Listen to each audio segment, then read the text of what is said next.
अस्सलाम वालेकुम friends, welcome to my channel MK documentary. आज मैं आपको ट्रेवल कराने वाला हूं एशिया महाद्वीप के यूनाइटेड अरब अमीरात के दुनिया में फेमस शहर दुबई का एक छोटा सा गांव अल फाका। वीडियो में आगे बढ़ने से पहले आपसे एक छोटी सी रिक्वेस्ट है, प्लीज़ चैनल को सब्सक्राइब कर लें। शुरू करते हैं आज का एक शानदार सफ़र और निकलते हैं आज की यात्रा पर। अल फाका एक ऐसा गांव है जो दुबई और अबू धाबी के बिल्कुल बॉर्डर पर है और जिसकी आबादी महज 370 व्यक्ति हैं।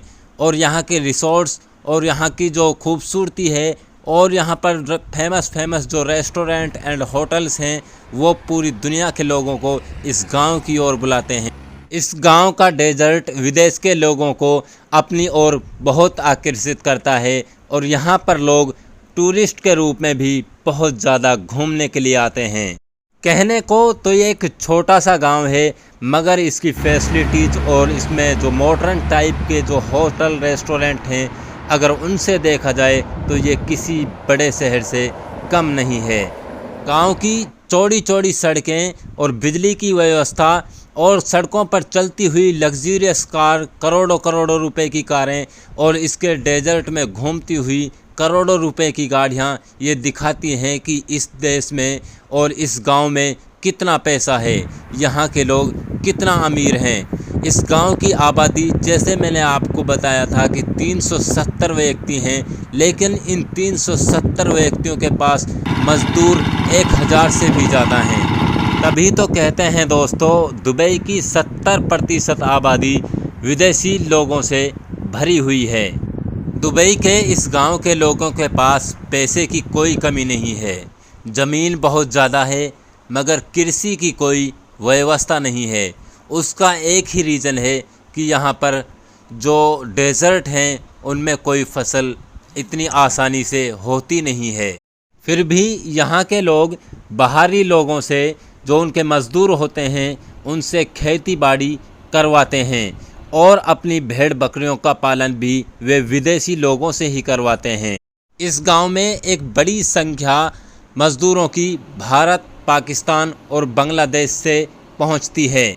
अब आपको इस गांव की थोड़ी सी नॉलेज मिल गई है।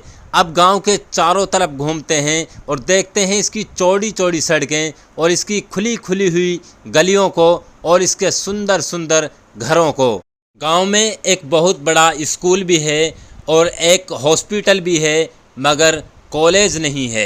इस छोटे से गांव में 3 खूबसूरत मस्जिदें हैं और इन मस्जिदों में यहाँ के घरों से भी ज़्यादा सुविधाएं और सुंदरता है। अब हम इस गांव के बस स्टॉप पर चलते हैं और बस पकड़कर सीधा डेजर्ट की ओर जाते हैं। सड़क के दोनों ओर देखिए, काफ़ी दूर दूर तक सिर्फ रेगिस्तान ही आपको नज़र आएगा और इस रेगिस्तान में एक बहुत ही कम मात्रा में आपको सूखे सूखे से दरख्त दिखाई दे रहे होंगे। इन रेगिस्तानों में लोग भी बहुत कम हैं। आपको कोई भी व्यक्ति दोपहर के वक्त में तो बिल्कुल रेगिस्तानों में नज़र ही नहीं आएगा। बट यहाँ पर जो विदेशों से मज़दूर लोग रहते हैं, वे आपको दोपहर के वक्त भी कुछ ना कुछ काम करते हुए या फिर भेड़ बकरियों को चराते हुए नज़र आ रहे होंगे। यहाँ पर जो मज़दूर लोग रहते हैं वो अधिकतर अपने रेगिस्तानों में ही उनके पास एक छोटा सा घर होता है और वहीं पर वो अपने भेड़ बकरियों के साथ में रहते हैं। उनका जो मालिक होता है, जो शेख होता है, वो हर रोज़ या फिर सप्ताह में एक दिन उनसे मिलने के लिए आता है। उनके लिए किसी चीज़ की कमी या फिर किसी सामान की जो ज़रूरत होती है उसको वहीं पर रेगिस्तान में उनके लिए पहुंचा देता है। जो मज़दूर भारत, पाकिस्तान, बांग्लादेश से जाते हैं उनकी स्थिति यहाँ पर बहुत ही ख़राब स्थिति होती है, क्योंकि उनकी अधिकतर ज़िंदगी यहाँ के रेगिस्तानों में ही गुजरती है। दुबई के इन गांवों में कृषि की व्यवस्था थोड़ी अलग है।